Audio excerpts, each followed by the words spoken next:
València s'ha omplit de festa i tradició amb la celebració de la festa grossa de la ciutat, el Corpus.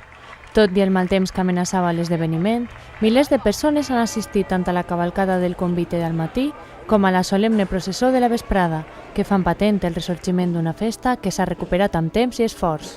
La festa grossa de València, el Corpus, una festa que hem de recuperar, que atresora un ric tresor patrimonial cultural per al poble valencià i a més arriba en un any molt especial, uns dies després que l'Ajuntament de València per fi farà aquesta sol·licitud per a reconèixer la Casa de les Roques com a museu oficial de la festa.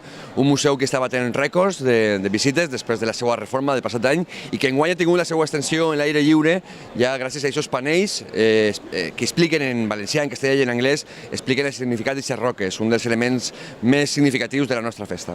Són unes hores molt emocionants després de tot un cap de setmana molt intens. Este matí la cavalcada del convit amb totes les danses del Corpus animava els valencians i valencianes a eixir al carrer en aquesta processó general i hem tingut prèviament també aquesta eixida de les roques, la desfilada de les roques i també aquestes danses del Corpus que han precedit el que serà aquesta processó general amb la qual tancarem la festivitat del Corpus.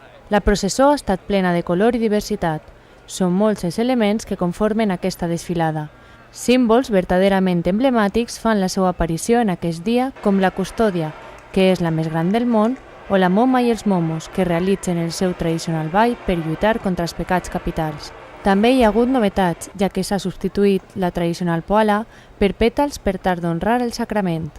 Però, sense dubte, l'atracció principal d'aquest esdeveniment són les roques i els 285 personatges bíblics que les acompanyen.